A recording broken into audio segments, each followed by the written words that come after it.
What's going on? This is the Saturday Down South podcast. I am Connor O'Gara. No Will today. Once again, he is still finishing up spelling bee duties for his day job. Will is going to be back later in the week. We're going to have a draft of some sort, topic TBD, but it will be draft day, first Thursday of every month.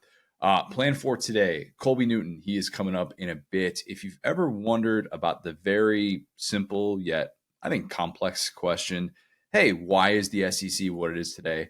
You're going to really enjoy this conversation. Great stuff from Colby, something that he dug into a lot for a book that he's got coming out. And then so we will have that, and we will close with last of the week for me personally. But first, I thought it'd be a fun time to discuss all of my college football biases. I'm of the belief that everyone has biases. It's just a matter of how blatant they are and how they're communicated, right?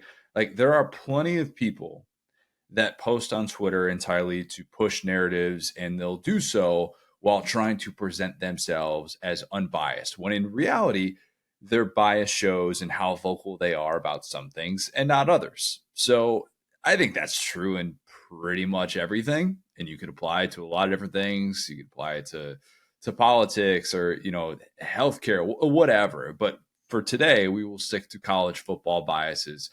Nobody is fully neutral, and that's including myself. I try and be as objective as I possibly can, but I do have biases. The thing that bothers me so much is when I have to listen to someone present something that is clearly from a biased point of view. Desmond Howard speaking on College Game Day about the Connor Stallions thing was an automatic eye roll every single time.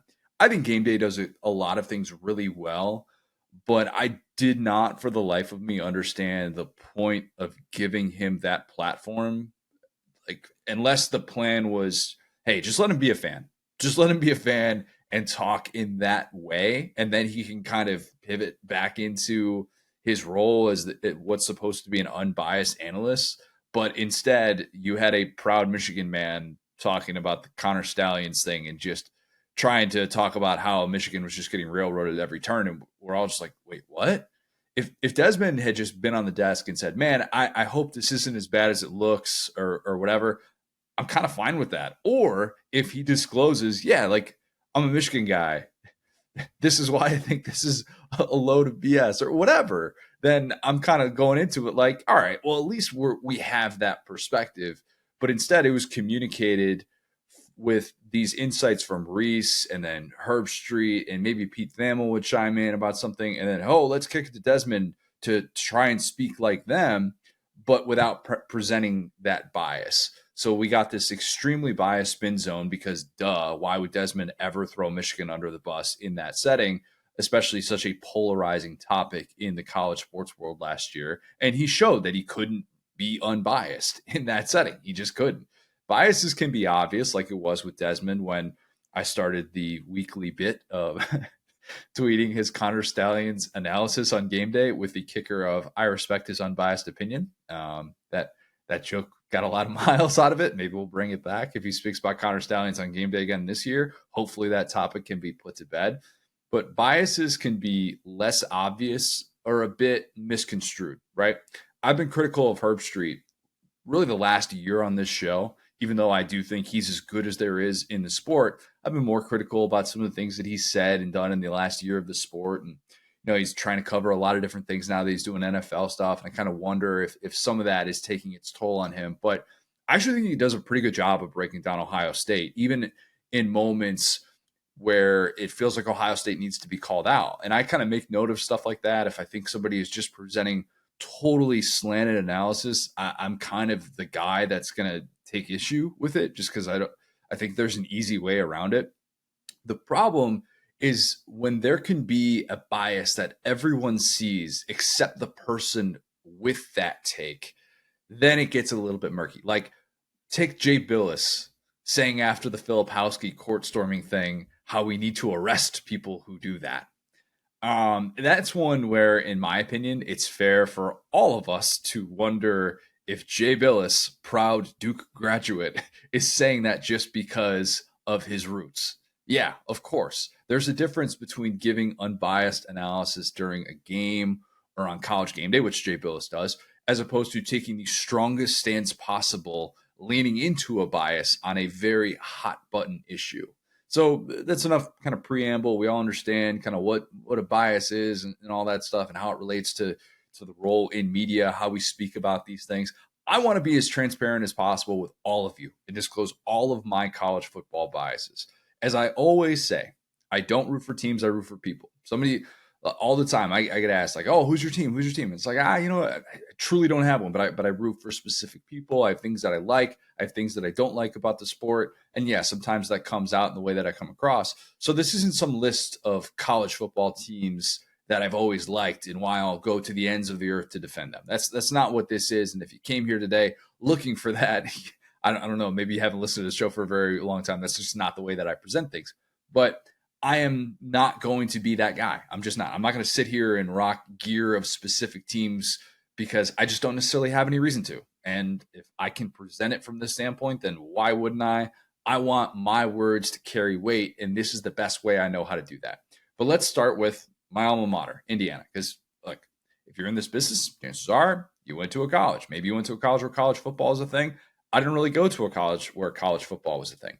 If there is a specific university that you ever see me represent, okay, it will be the school that I graduated from. It's mostly, though, just generic Indiana stuff or Indiana basketball stuff, which I've been kind of reluctant to do that a little bit. I never want to wear anything Indiana football specific, not on a public platform, though I do have this long sleeve dry fit Indiana football shirt that my college roommate got me when he thought he wanted to be a football manager and then realized he had probably the worst possible personality to be able to do that. And it's an extremely difficult job if you don't have the right personality for it. So yeah, he still got all the gear, gave me some of it. But here's kind of my stance on Indiana football as it relates to a bias. Would it be nice for me personally if they won? Yes. My cousin still goes to school there. It's cool seeing a basketball focused place have moments of football glory for the same reason that it's fun to see that happen at a place like Kansas or Duke or North Carolina or Kentucky, whoever. Having said that, I probably went to like 5 games as a true fan, like a true fan.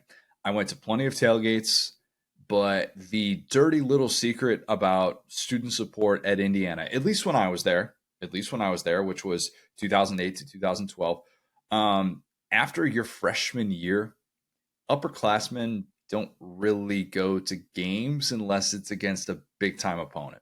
Like unless Michigan or an Ohio State is coming into town, probably not making the cut. That's the cold hard honest truth, at least for my student experience. And even if you go to those games, that 20-minute halftime when the band rolls out, man, if I use down 4 touchdowns, it's a blowout in early November. That buzz is starting to wear off from your tailgate. Look, you're probably not sticking around for all 4 quarters of that one. I'm just going to be honest. I did not grow up rooting for Indiana football. Okay. And when I transitioned into covering the team my junior year of college for the student newspaper, it was pretty easy to be unbiased if we're being honest. Like, yeah, it's of course still my school that I go to and you're representing the student newspaper, but at the same time, like, can I be critical of Indiana football in that setting? Absolutely. Much, much harder for me to do that with Indiana basketball, where I was a season ticket holder every year until I covered the team my senior year of college.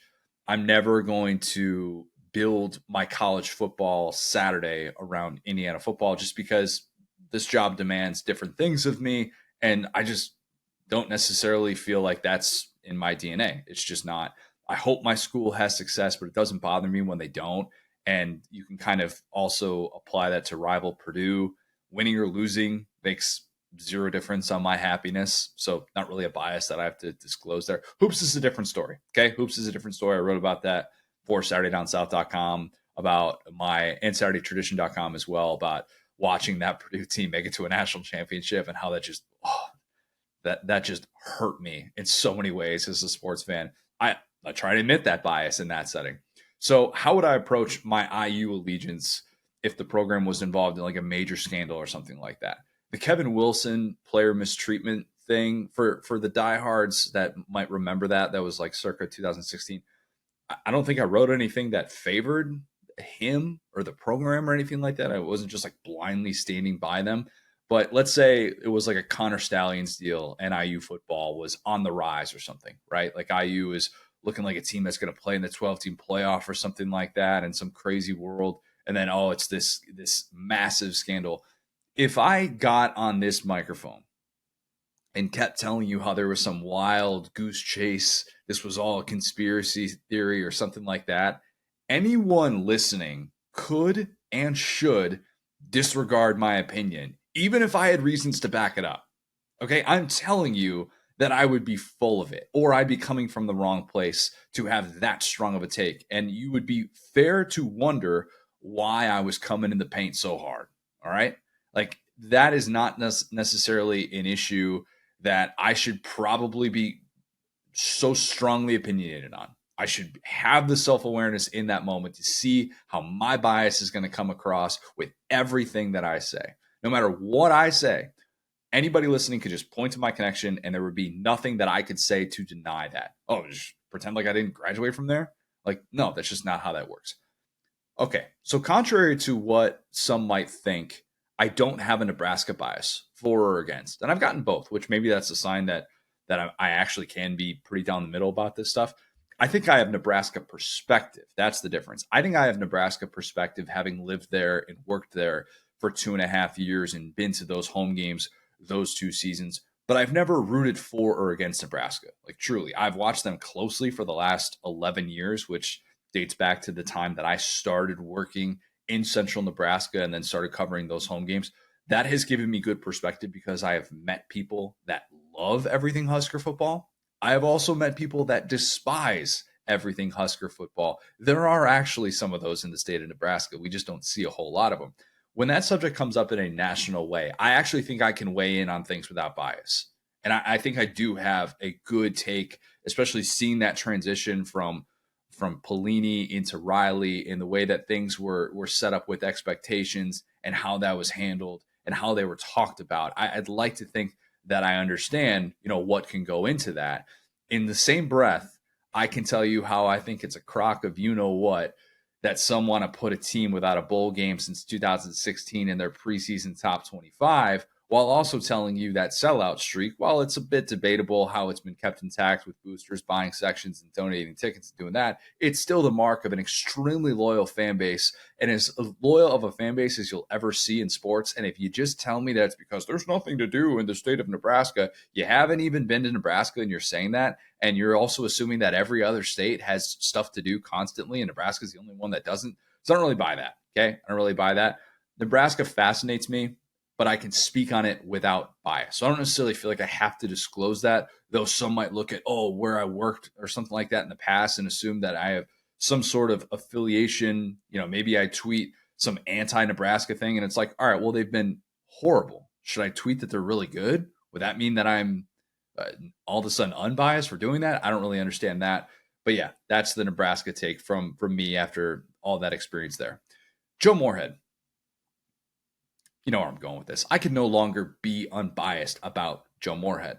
I've gotten to know him a little bit. And so now I've reached a place where, look, if he was involved in some sort of national scandal, I would have to disclose my bias. That would actually impact my mood if it happened. It would bum me out. It would truly bum me out. I wouldn't take the front line to blindly defend him unless I had some sort of true insight that he was being railroaded or for whatever reason, maybe there was this conspiracy theory and I was being given information that, spoke to it on both sides. And I guess I wouldn't really be blindly defending him if that were the case. But yeah, I mean, look, I'll always have a soft spot for Joe for a few reasons. One of my favorite teams to watch really since I started this job was 2016 Penn State. And I've talked about that before. This will not be the last mention of Penn State on this disclosing of biases. But I was a huge Saquon guy after his freshman year, 2015. And then when Moorhead takes over that offense, that group just took off. If you remember watching him, you know exactly what I'm talking about. Trace McSorley was so fun. And the way that they attacked downfield with the home run plays, it was just an electric group, and one that I look back on with great appreciation of. And I watched them a lot that year. So I gushed about Moorhead's offense really those 2 years that he was at Penn State, 2016, 2017. And when he got the job at Mississippi State, I wanted to be the loudest that it would work in Starkville. That was going to be an opinion that I had. And you know what? I was going to be like, look, this is the home run hire. I think I got old takes exposed at one point for saying just that. That's why I've kind of tried to stop saying home run hire, just because I feel like it's going to come back to bite me. But I remember the first time I ever went on Feinbaum, it was March of 2018. And I wrote about how I thought Mississippi State had a very easy path to a 10-win season. And Feinbaum actually on air, I remember, kind of talked me into making it a 10-win prediction for the regular season. And in my head, I was kind of thinking like 9-3 in a bowl game. If we're being honest, wasn't predicting they were going to get to the SEC championship or anything. But Feinbaum, I remember, kind of pushed me in that direction. So then I'm even more into it. And, I remember having Moorhead on the pod and, being like, all right, this is a guy that I'm going to go to bat for. And I remember being at media days with him in Hoover 2019 and being able to kind of shadow him throughout that whole day, where Mississippi State kind of reached out. They're like, hey, we'd love for you to be able to do this and spend, his entire media days experience with him and kind of chronicle some behind the scenes type stuff. And it was really cool. And I got to know him and appreciate just kind of how unique of a guy he was. And look, I criticized him that year at points, but was I going to be the guy who just shredded him and was banging the drum for him to be fired by season's end? No, I wasn't going to be that guy. And when he was fired, I didn't like the decision because I thought it came from too much of a knee-jerk place.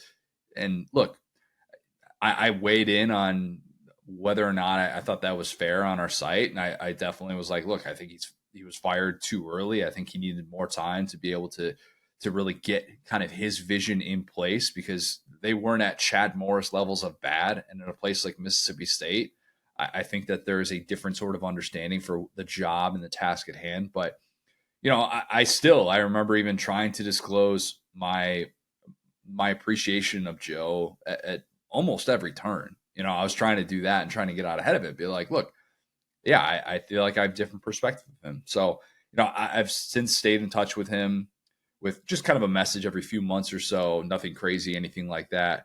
So that's kind of why that started and why it's continued even after he left the SEC. And now, do I want him to do great things at Akron? Absolutely. Thankfully for me, I'm not sitting here having to break down Akron games, on a weekly basis or anything like that. Speaking of Joe, I think I've developed an anti-James Franklin bias. I can admit that. Do I believe that James Franklin is one of the better coaches in the sport? I do. I absolutely do. Do I think that one of the greater 21st century accomplishments was doing what he did at Vanderbilt in that 2-year stretch? I do. 100%. Okay. I'm not going to sit here and pretend like that's the case. If I'm coming up with a list of the top 20 coaches in the sport, he is still making the cut for me. So this bias doesn't extend that far. But when he beats Iowa or he wins an Outback Bowl, I'm not the guy who's sitting here praising him. Okay. I'm just not. It really goes back to my initial belief that Joe Moorhead saved his job in 2016 because that offense didn't have a prayer against decent competition before he arrived. And if you think I'm crazy, go back and look at the things that we were saying about Penn State and James Franklin going into 2016.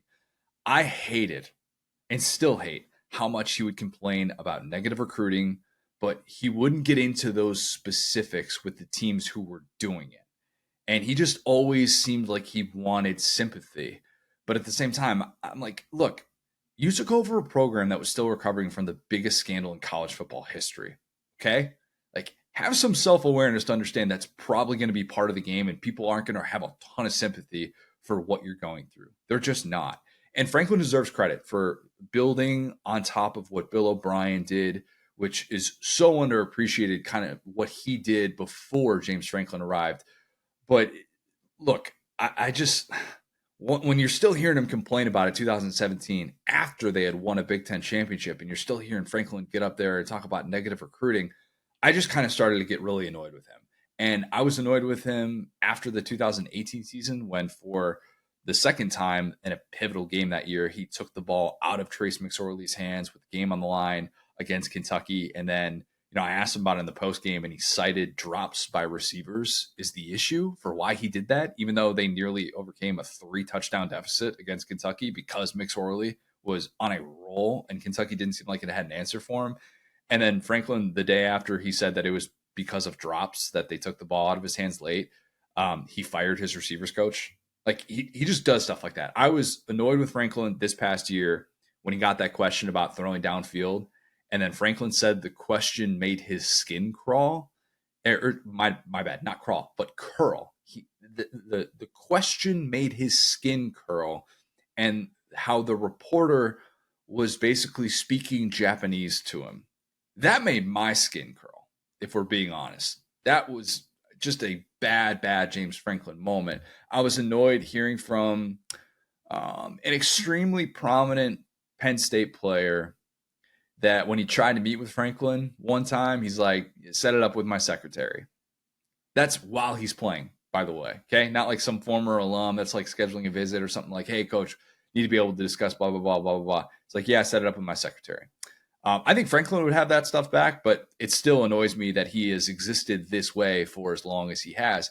And look, I've been annoyed that some believe Franklin is a top 6 or 7 coach in the sport, despite the fact that he's got all the resources and support in the world, yet he's got a 4-16 record against Michigan and Ohio State, and against AP top 25 foes during his 12 seasons as a head coach, he's 14-30.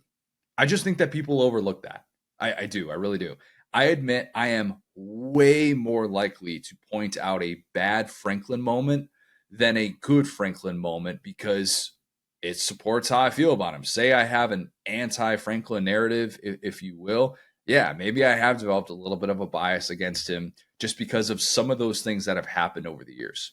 Speaking of coaches, there's a difference between someone, at least for me, there's a difference between someone that I've gotten to know personally versus someone that I've had on the show a few times.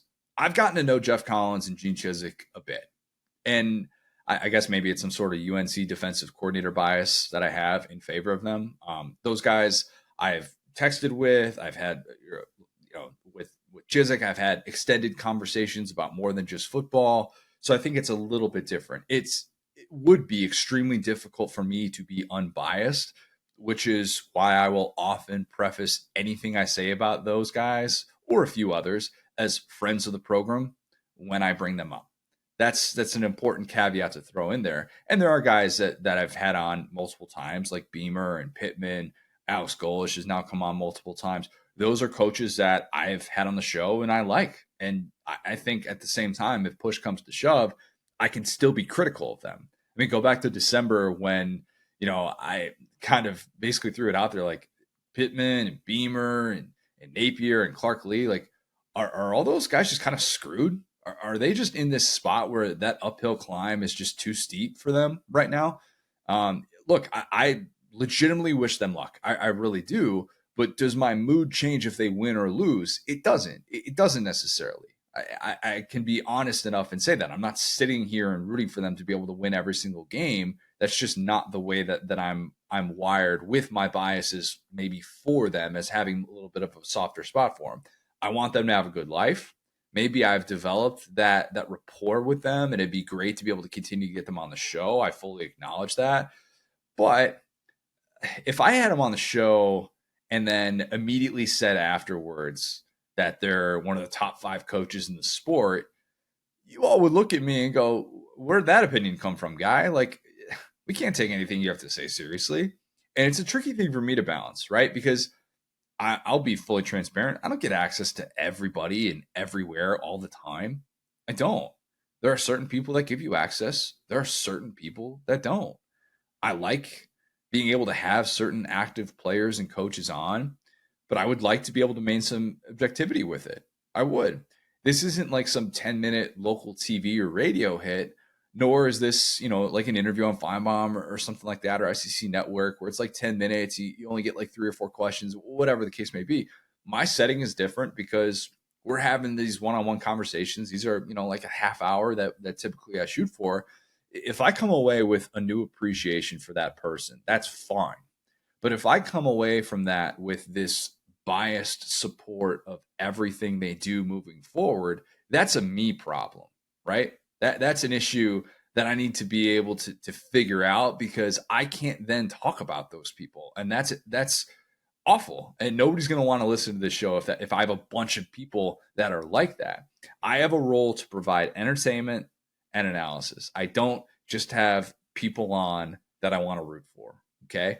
I say this because I know Josh Pate gets hammered for this. He does. If he goes to a school and they gave him the full access, and Josh has more access than I do, he has more doors open to him than I could dream of at this point. I fully acknowledge that. But if Josh has one of those experiences, those like red carpet experiences that I joke about, and then he says something positive about the program like within a month, he gets a ton of people in his mentions saying that he's biased. And maybe he's speaking from a place of bias, like maybe he is, or maybe he's speaking from a place of insight after he got access that the rest of us don't get.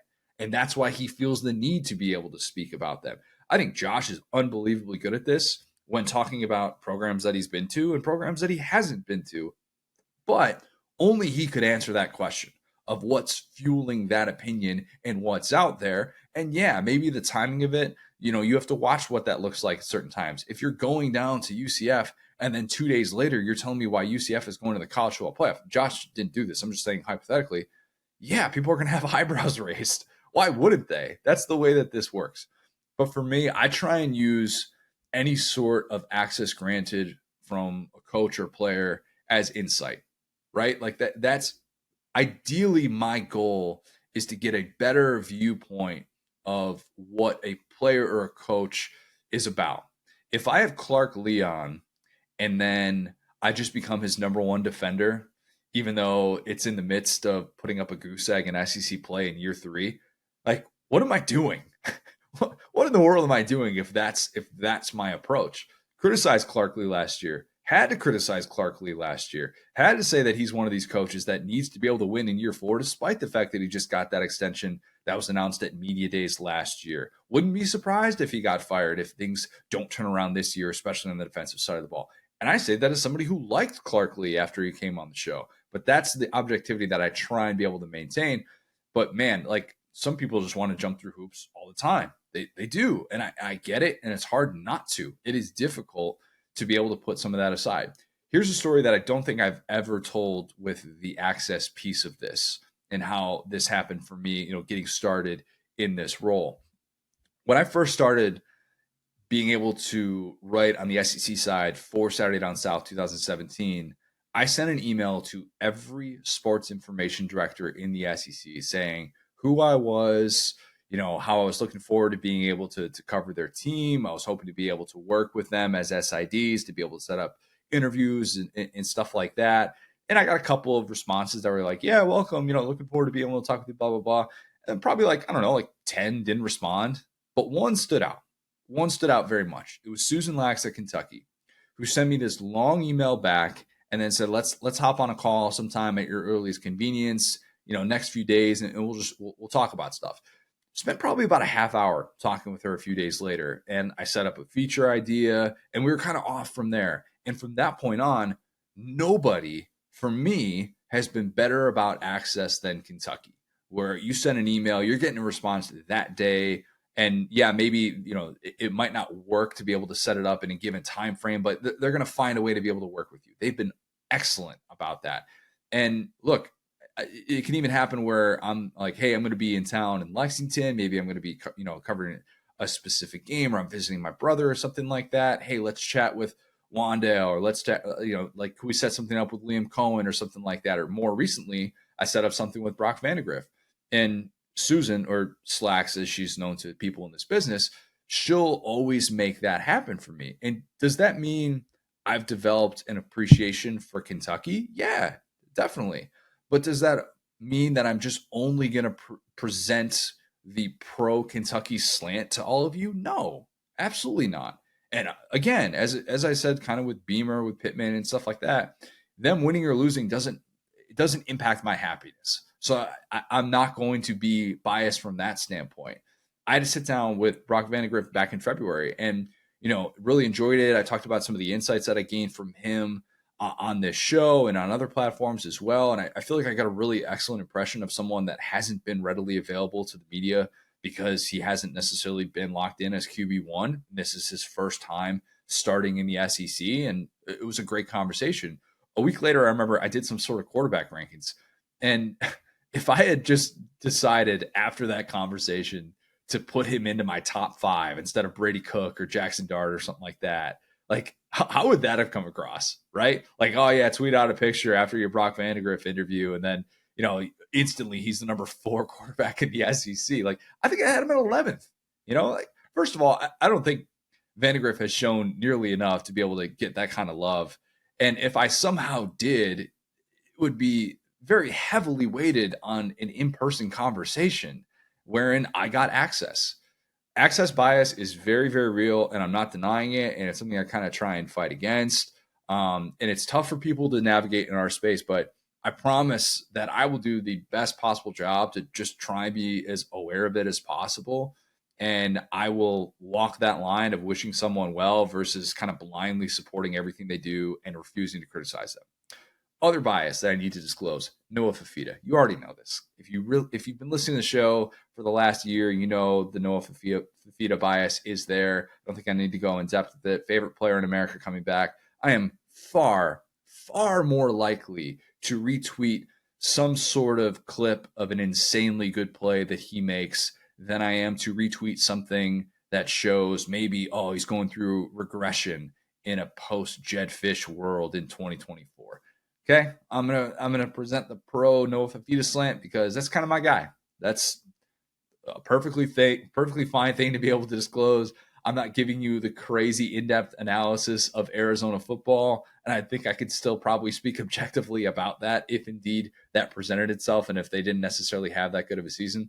But look, yeah, my bias of him going into 2024, it came from kind of realizing that he was saving lock of the week, and week after week I kind of went to bat saying, look, this guy is awesome, this team is great, this is a pick. I'd like to look smart on these platforms, and if I'm saying something's lock of the week, I'd prefer for it to go like 10-3 as opposed to 3-10. That's just the cold hard truth. So yeah, Noah Fafita is obviously a bias that I have and probably will have for as long as he is in college football. Speaking of Fafita, I have a specific bias against traditional powers being back. Arizona's not a traditional power, but they are part of this.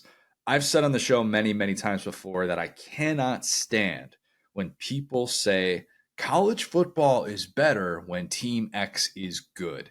To borrow the phrase from James Franklin, that makes my skin curl. It just does. It is so lame to say something is better because a big market is once again thriving. It's like the ratings crowd, right? Like, oh, now we can care because New York and LA are playing for a title? Cool.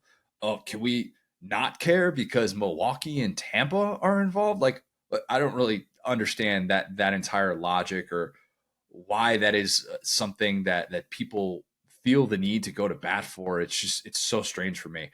The people who say college football is better when a traditional power is back are just telling the world they don't care as much about the sport when that team was struggling, which is such a weird position to take in a sport that's loaded with good stories every single year. If you're really upset that Miami still blows chunks or that USC can't get people to go to their games, go turn on Arizona. Watch Noah Fafita. Go turn on Mizzou. Watch Luther Burden. Go lock into College Game Day when it's at James Madison. All right? You can find those teams and those stories if those big market teams aren't satisfying your college football itch. It'd be different if we were still living in a world in which we only had 5 teams to watch on television on a given college football Saturday. But that's not the case anymore. We can watch all of these teams. Your college football Saturday is not ruined if the USC Notre Dame game isn't a matchup of top 10 teams. The specific bias I have is partially because of that lazy take, as well as how quickly those traditional powers get to jump the line. And I mean it from a poll standpoint, from a national conversation standpoint. Remember how I said earlier that Nebraska is getting top 25 love, even though, look, Huskers haven't had a bowl season since 2016. You think there's a bias with those uniforms giving that kind of preseason love to a team that just went 5-7? Or like we have the team that gets off to the 4-0 start and then boom, it's a top 10 ranking for them. They jump the line so much and it drives me nuts. Lord have mercy on what voters will think if Miami wins that opening game at Florida en route to a 5-0 start this year. A program with 2 AP top 10 wins in the last 17 years will jump the line. Okay, get ready for it if that happens. College football will be just fine if Miami misses a bowl or if it wins a national title. Okay. Either one of those two outcomes can happen, and college football is still going to be great. I am not holding my breath on the ladder, and I'm admitting bias against teams like that, not because of the individuals involved or anything like that, but because of the dumb things that it will yield. Media biases. I have friends in this business. Okay. I do. The closest one that I really don't have a lot of biases against people. Okay, I might disagree with something that someone comes out and says every once in a while. That's one thing. But the person who I find myself just every time they speak going, oh boy, what are we doing here? Is Desmond Howard. Okay, don't need to necessarily dig into that a whole lot. I've already talked about that. But yeah, having friends in this business doesn't mean that I blindly defend everything that they do. But maybe I'm more likely to defend them if I feel like they're being unfairly attacked, right? It's a fine line. I'm not going to war with someone on Twitter who wants to call out Feinbaum. I'm just not. he's he's going to get that every day in this business. And he's a big boy. He can handle that stuff. He doesn't need me getting into the muck. I can have my relationship with Paul and appreciate what he's done for me, from a professional standpoint, the platform he's given me at times, and know that, look, that guy is going to say things that draw criticism, and that's just reality. And there are people who just aren't going to like him, and that's perfectly fine. I can still exist in my world and not feel like I'm doing him a disservice if I don't come out and defend everything he says.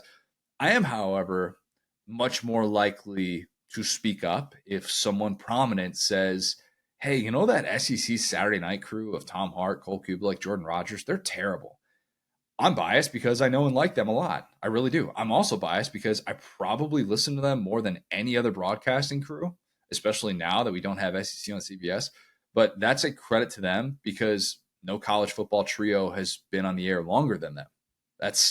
There's a reason for that. And they're probably pretty good. But here's kind of a good example of maybe the more, I should say, the issue that could get me into a tough spot at times, right? When my guy Peter Burns had that awkward on-air situation with Ben Watson a couple of years ago, I wasn't going to quote tweet that interaction and go, man, what the hell is PB doing? I wasn't going to be that guy. Okay. I don't need to be on the front lines calling attention to a moment that, yeah, it ruffled a lot of feathers. It was kind of strange. I'm also not saying anybody that says this is awkward is a loser. But what good does it do me to say that? You can bow out. What people don't realize is that you can bow out in certain moments like this. When I know that, look, I've gotten to know PB. I like him a lot. I've had him on the show a ton. And I would not necessarily be the person that's going to publicly go after him on social media when in reality I could, just shoot him a text and say like, hey, like, sorry to see like the way that things have played out, blah, blah, blah, and kind of keep my thoughts on that to myself. I don't necessarily need to call attention to that. But, like even when we did come out and talk about it, because I'm not necessarily the person that's just going to put it on the back burner and just pretend that it doesn't exist. But if I'm going to talk about it, I'm going to disclose that this is somebody that I like and I've gotten to know really well in this business. And yeah, if people are attacking him and making generalizations about his personality based on this one limited interaction, then yeah, I might come out and defend PB. But that's an entirely different set of circumstances. I have a lot of people that I really like in this business, and I do my best to speak objectively about them.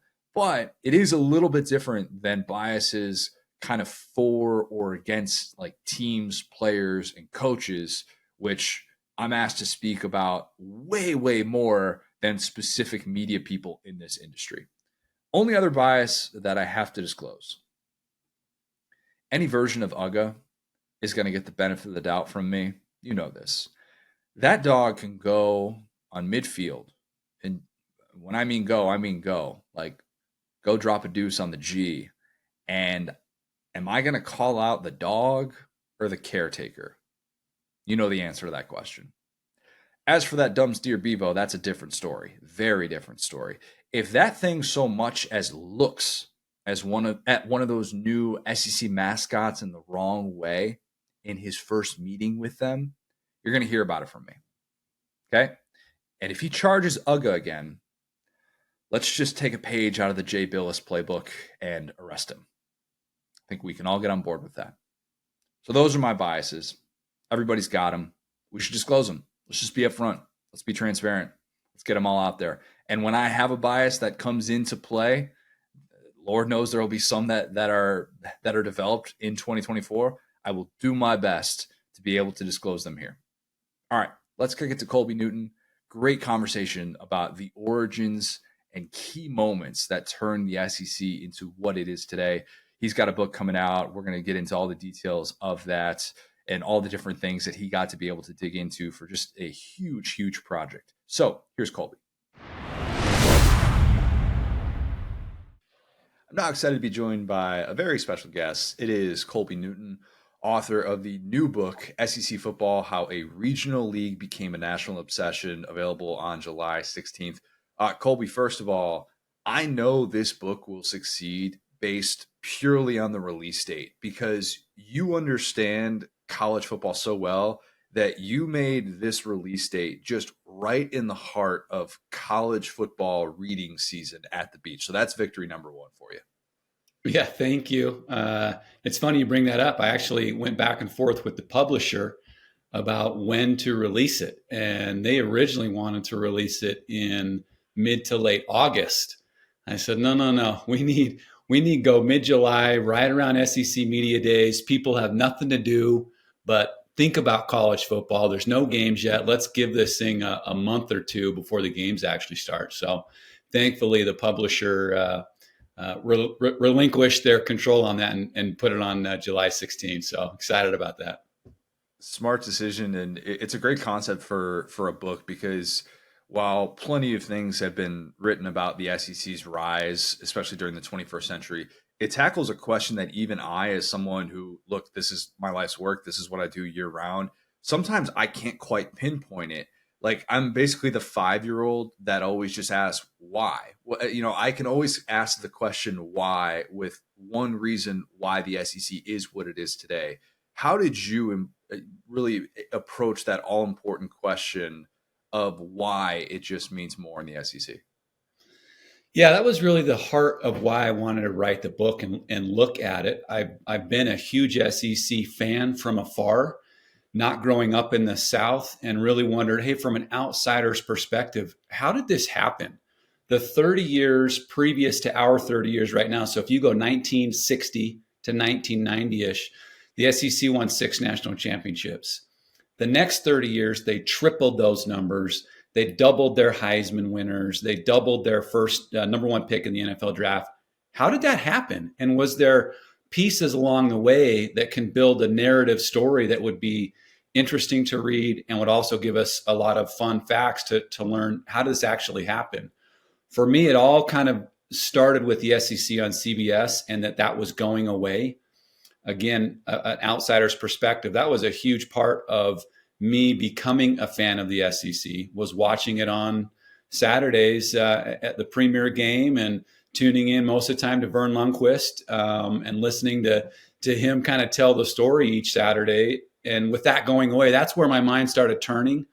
Hey, is there something to that? Did the SEC on CBS play a role in boosting the league into what it is today?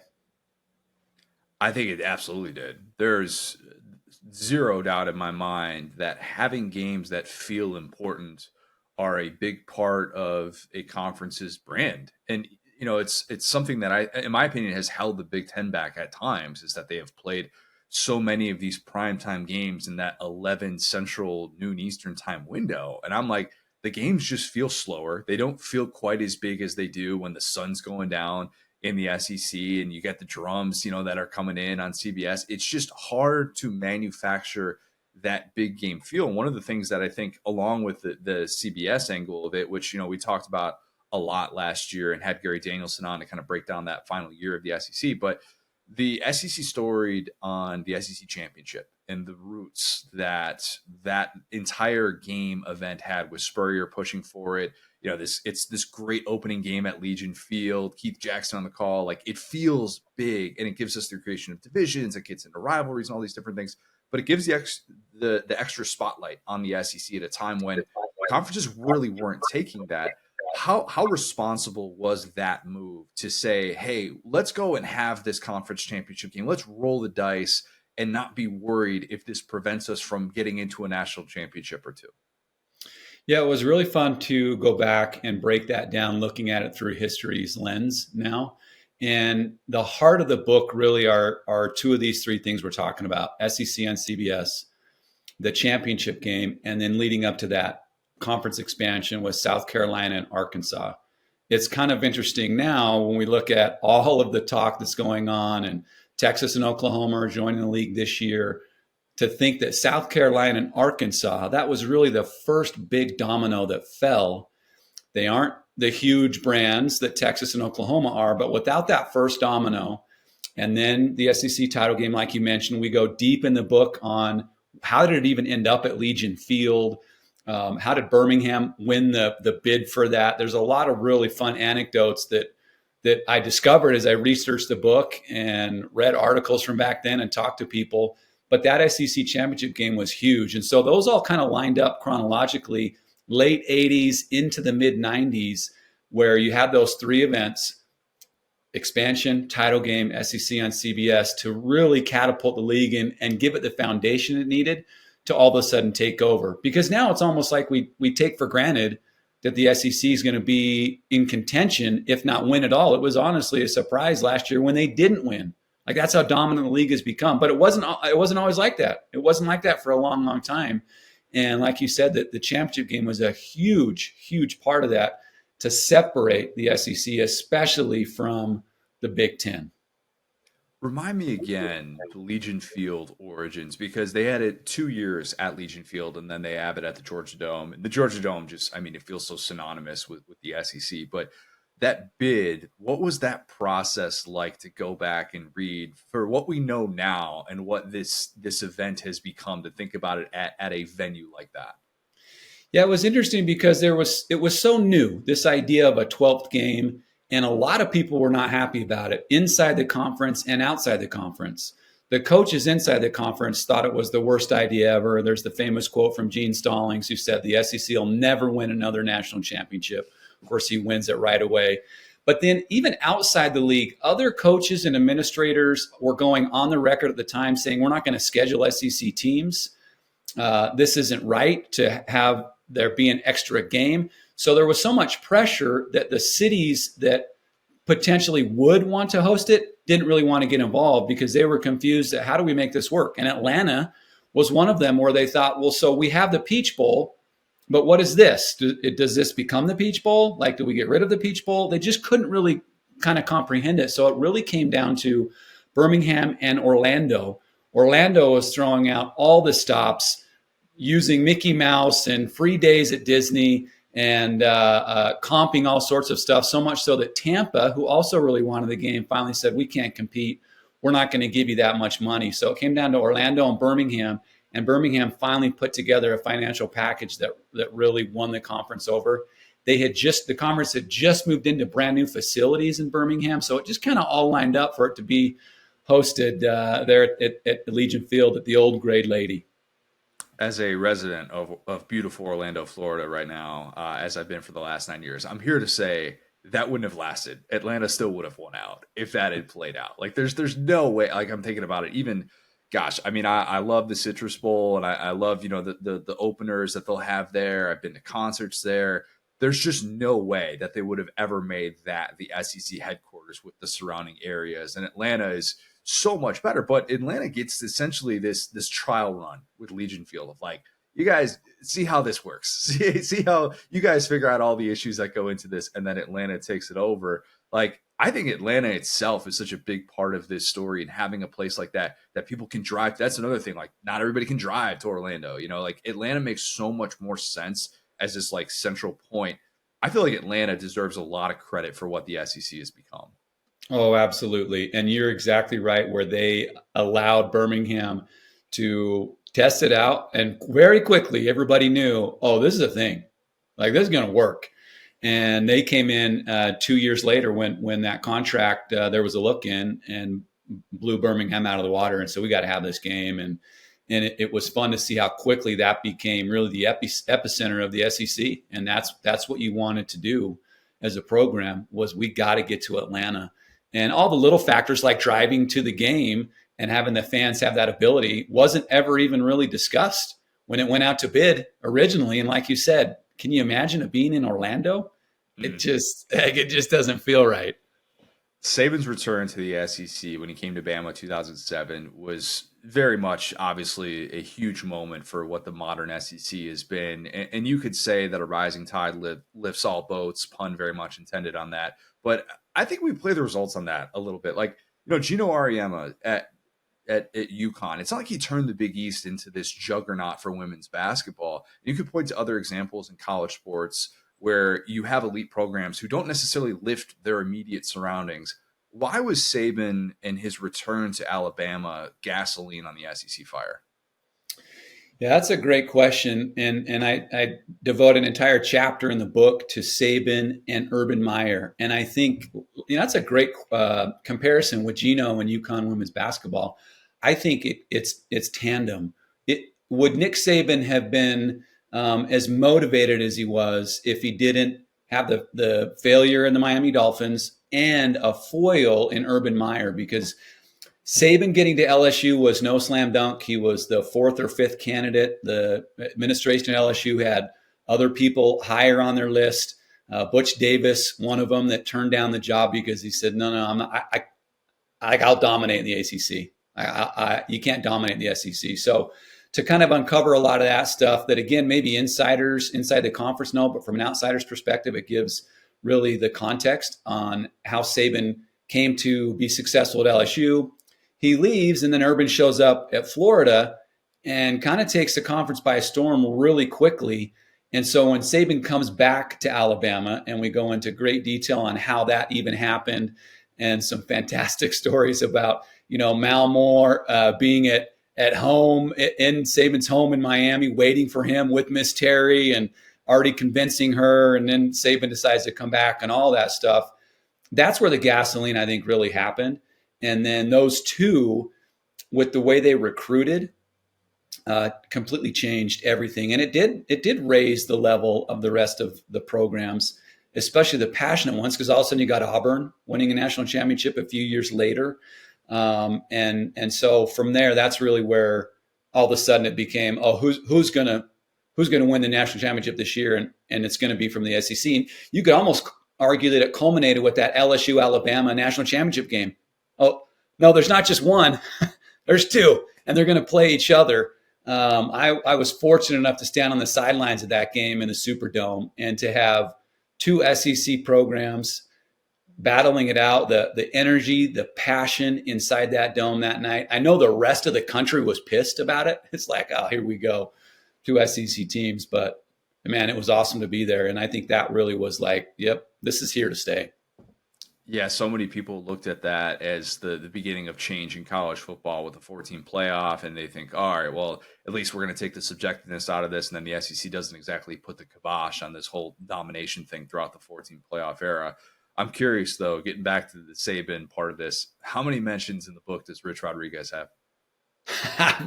Rich Rod, can you believe? I mean, it's like one of those things that you almost forget about, that he was offered that job, accepted the job, and then turns it down. So yeah, Rich Rod is talked about in that, and that's a big part of it. Mal Moore and Rich Rod met in New York City, offered him the job, and one thing led to another, and next thing you know, he's back to square one. To think about an alternate universe where Rich Rod is the coach at Alabama would be fascinating to watch. That's for sure. I want to, it's one of those, like, book ideas that I think would be fascinating. And I was reading earlier the 10-year anniversary piece that John Talty wrote about Ian Rappaport. Interestingly enough, was the person who was breaking that news when he was on the Alabama beat, and like how, Rich Rod backs out. It wasn't necessarily like, oh, his wife didn't want to come to Tuscaloosa. That was like the internet rumor, but the sliding doors, it's fascinating. You could write an entire book just on that alone, because I actually think like the job that nobody ever links Saban to, if he didn't go to Alabama and if Rich Rod had accepted that job, was Michigan. Like the job that Rich Rod ultimately takes, which would have been so ironic, obviously, the Michigan State roots and all that stuff. But that alone, if that happens, if Saban doesn't take that job, if Rich Rod goes to Bama, like, is Urban still at Florida with 3 or 4 rings? Does Les Miles win another title? Does Mark Richt end the 1980 jokes in 2012? Maybe the timing never works for Kirby to come back to Georgia. Like maybe Mac Brown wins the second title at Texas, and that impacts Texas's timing with the SEC and, leaving the Big 12, all of that stuff. Like that's the next book, I think, is probably the spinoff of that. Like I feel like I could go in like 50 different ways, and there's probably more that you even thought of doing the research for this book. Yeah, I'm in. Let me get going. Right, I'll go all the way back. I'll go 100 years ago. I did this the entire book where it's like I can't believe that happened and how that changed the course of history. Here's 2 of them. One of the first great coaches at Alabama we talk about in the first couple of chapters as we lay the foundation of the SEC is Wallace Wade, who was hired by Alabama. He first interviewed at Kentucky. He goes into the interview. They say, "Hey, let us talk about it for a minute." They make him wait for 3 hours. He's so furious. At 3 hours, he storms back into the meeting and says, not only am I not taking your job, I'm never going to lose to Kentucky ever in my life, which he never does. He goes 11-0. He goes to Alabama, completely turns that program around, but continues to build on what it was. And then the next one's Bear Bryant. Bear Bryant is literally driving to Arkansas to interview for the head coaching job when Pearl Harbor is hit before World War II. He never gets to Arkansas. He turns the car around, enlists. Like, who knows what happens if Bear Bryant ends up in his home state at Arkansas? There are so many things that just happened all along the way that it's like, man, what if? What's the thing that you did, like looking at all the different elements of this book, that you actually felt like held the SEC back at times? Because for me, I think you could point to 2 things. I think you could point to being late to the game with integration and how that played a part, the lack of national titles for that 30-year stretch that you were talking about, and then expansion, SEC championship, that changes everything. And then the TV elements of not having the conference network in 2007 like the Big Ten did, and having another 7 years where ultimately that allows the SEC to eventually catch up to the Big Ten, but being a little bit late to that. Were there elements like that you found interesting that you actually felt like held the SEC back at certain points? Yeah, integration is a big part of it, and I dive into that into pretty good detail. And that was a fascinating subject to research. There's a lot of legend mixed with truth, particularly the Bear Bryant, Alabama, USC, Sam Bam Cunningham, that I uncovered and learned about. The barrier was broken by a guy named Nate Northington at Kentucky. Right, was the first player to play in the SEC. So that absolutely was a part of it. I think demographics in general in the 50s and 60s really went against the SEC. College football started in the North, and it took a long, long time for it to break its way through nationally into the South. In the 1950s, when TV really started to take hold in this country, the Big Ten and Northern schools were on TV 5 times as much as teams in the South. So they just kind of started behind. And it took a while for them to catch up. But they were always ahead of the game in so many aspects of it. And you even go back into the 1930s when schools didn't want to put their games on the radio because they thought it would hurt the gate. And the SEC was the first conference to say, no. Not only are we going to put the game on radio, we need every school to ink its own deal with radio stations to get the games out there. First school to offer athletic scholarships. So they continued to be, I think, kind of on the forefront of that, even into the 1980s, when the TV deal, everybody talks about the Supreme Court deal that happened. What people have forgotten is that revenues actually dropped after that. Ratings were down after that. And it wasn't just like the Supreme Court rules and then money starts flying everywhere. It took ingenuity, and the SEC was really the one that had it, as opposed to like the Big Ten. And just a simple example is the Big Ten would have one game on TV and it was regionalized. The SEC would have a game in the morning on TBS. They'd have a game in the afternoon on CBS and have a game in the night on ESPN. The next thing you know, somebody in California can watch 3 SEC games every day, every Saturday. They don't even get to see the Big Ten because it's regionalized with the Pac-10. So they made up for their shortcomings for sure. Yeah, it's interesting that all the different things that could have expedited that process, and the TV is huge and such a constant topic of conversation now, as is expansion.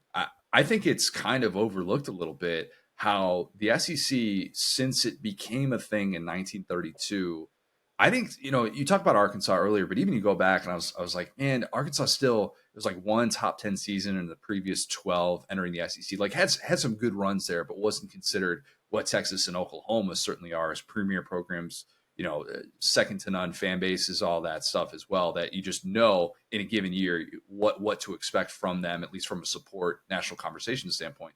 But basically, the conference hasn't necessarily poached all of these other schools. Obviously not without trying, like the Bobby Bowden, Florida State, SEC thing, like that's pretty well documented. How much did you dig into the various expansion efforts by the SEC over the course of the last, 50, 70 years? Big. That's a big theme in the book. And as I'm sure everybody in the South knows, it started with 13 schools. 3 of those schools ended up leaving. We talk about that in the book, Tulane and Georgia Tech, and why that happened, and really dove into that. And then content to be at 10 for a really long time.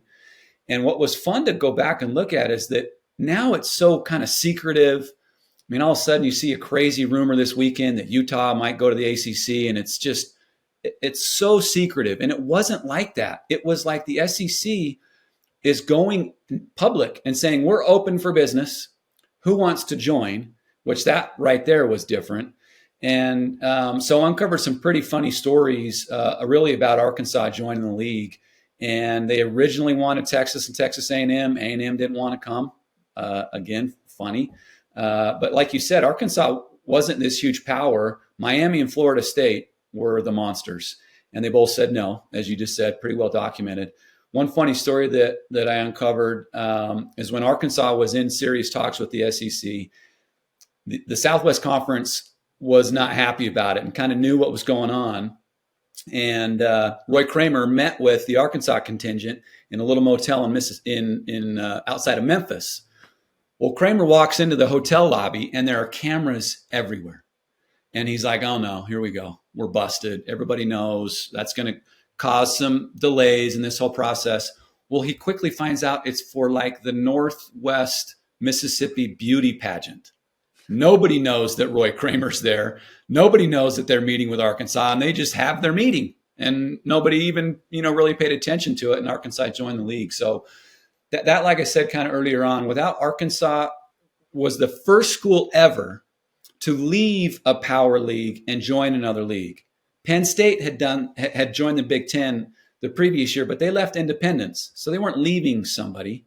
That was an easy decision for them. So that's really that first domino in expansion that it just changed everything. It feels like, as it relates to Arkansas, many people thought the Southwest Conference would become what the SEC is. And if they had been, how should I say, a little bit more ask, don't tell, a little bit turn the other cheek when it comes to some of the cheating and stuff like that, very well documented with SMU, but other schools dealt with this as well, that it could have become what the SEC currently is. Maybe it was a little bit too regional for that, and you don't know with all the TV stuff of like what that went into. But did what happened in the Southwestern Conference provide the blueprint for the SEC in certain ways? I think it did, and a big part of that actually was as the demographics changed within that conference, specifically Texas, and as pro sports took a bigger hold there.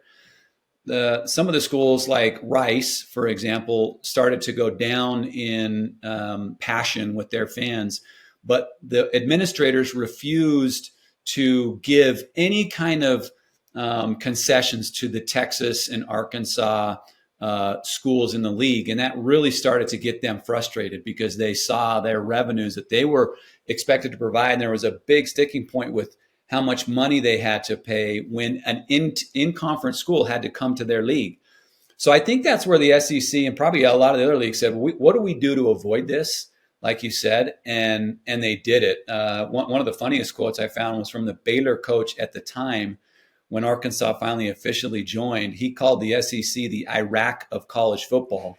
And this is, right before the Gulf War. That was about as bad as a comment as you could make at that time. But yeah, they knew that it was the beginning of the end when Arkansas left. And they just said, if you're not going to treat us maybe a little bit differently, we don't have to go like 100% different revenue shares, whatever, but we're Arkansas and you're Rice. Like, we have 10 times the amount of fans that come to our games. You got to help us out. It's just from talking to you in this 20 minutes, I can already tell the research and the different things that you dug up, the people that you talked to, this whole project was probably a ton. And you've already got rave reviews coming in from Sean McDonough, Stuart Mandel, and Vern Lundquist, of course. But who was maybe the most interesting person that you talked to throughout this? That's a really good question. The most interesting person, really, I think that was uncovered. Maybe not uncovered is not the right word, but Roy Kramer. Yeah, I know everybody. There's nothing that really was uncovered about Roy Kramer, but the vision that he had combined with the grit. Because again, all these things that we're talking about, signing the deal with CBS, it's like, yeah, that's a no-brainer. Nobody thought it was a good idea. There are people going on the record at that time at ABC saying this will never work. Nobody in Colorado is going to ever care about Tennessee playing Florida. And it's like all this stuff worked. And Kramer didn't care. Same with the championship game. I mean, he meets with the coaches. The coaches are furious. Other leagues are saying all sorts of things. We're gonna threaten to remove you from the NCAA. He didn't care. He just kept pushing forward. One of my favorite things that I uncovered about Kramer is when he was a AD at Vanderbilt, the current commissioner at the time, this is about 1980, was having problems with scheduling in the SEC. Tell me if you've heard that before. Teams in the SEC and don't want to play each other. It was fascinating to go back and see, like, Georgia and Tennessee didn't play each other for 30 straight years because you only had to play 6 and 7 conference games and all that. And so the commissioner at the time, Boyd McWhorter, calls Kramer and says, hey, we need a committee to figure out how to get Georgia and Tennessee to play. So can you help us out on that? And Kramer's like, sure, I'll do it. And he never hears from it again. And he calls the commissioner a couple weeks later and says, hey, I haven't heard anything. And McWhorter says, Roy, you're the committee. Go figure this out. He's like, oh, okay.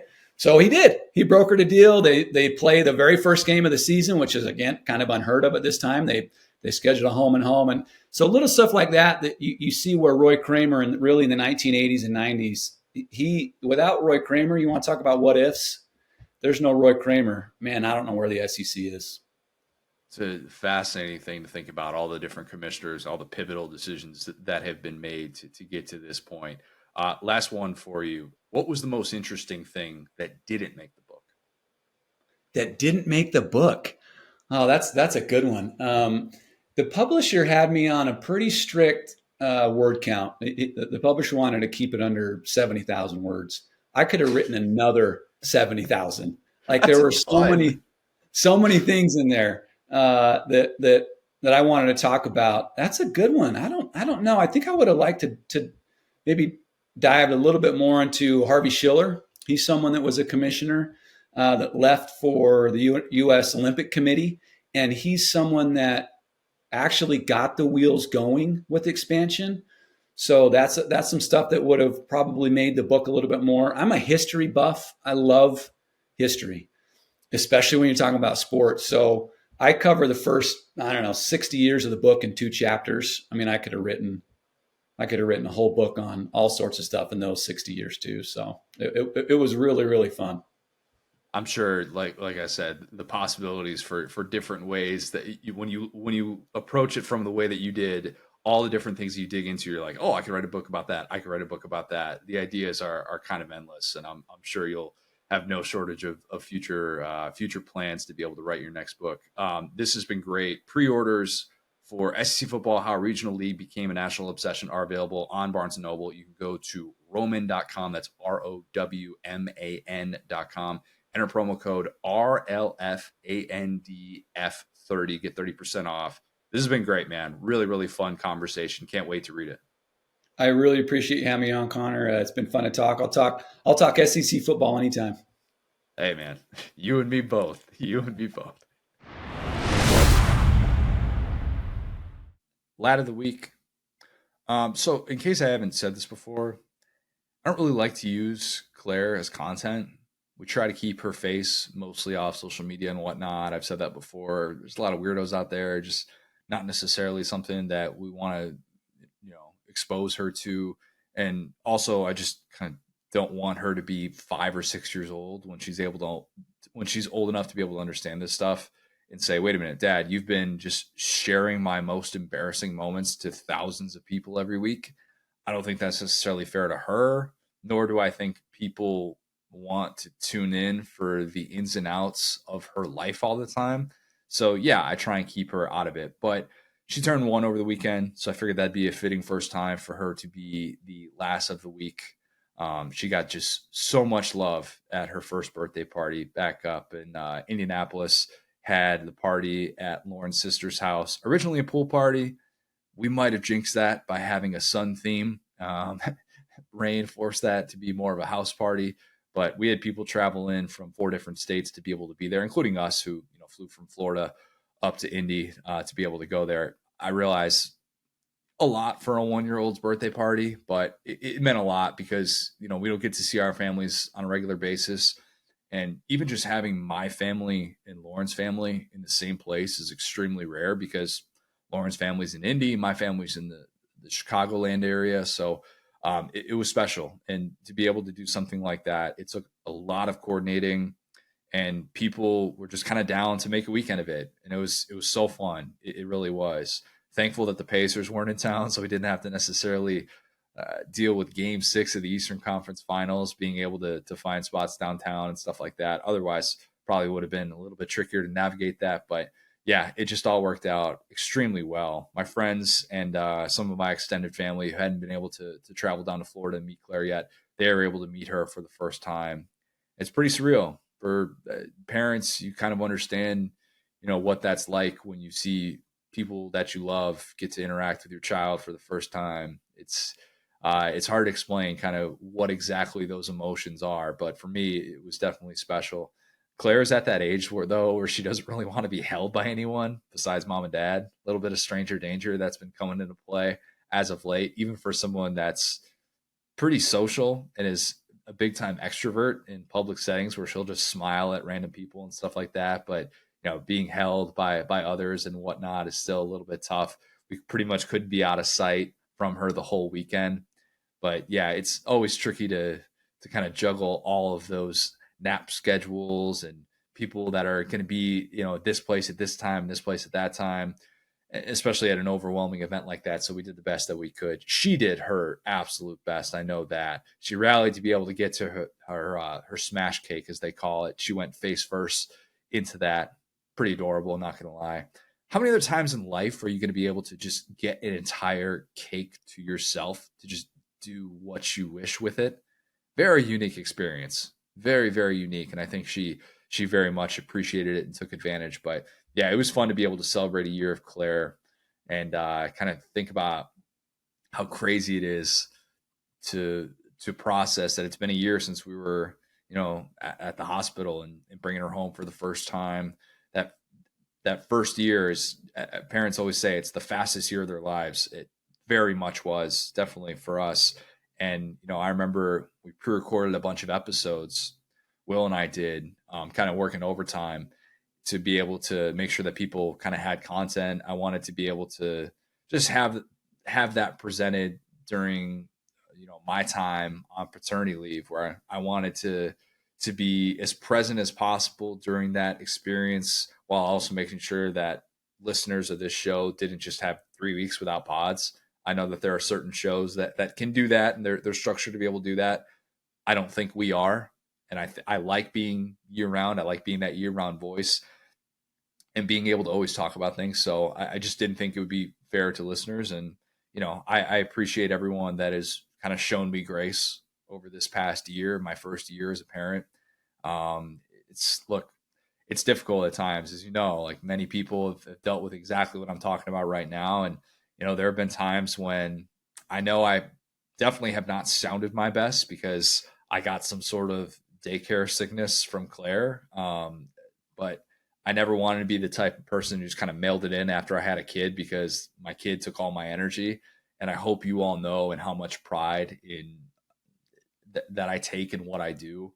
And while priorities have definitely shifted for me, I try to bring it each and every episode with what we do.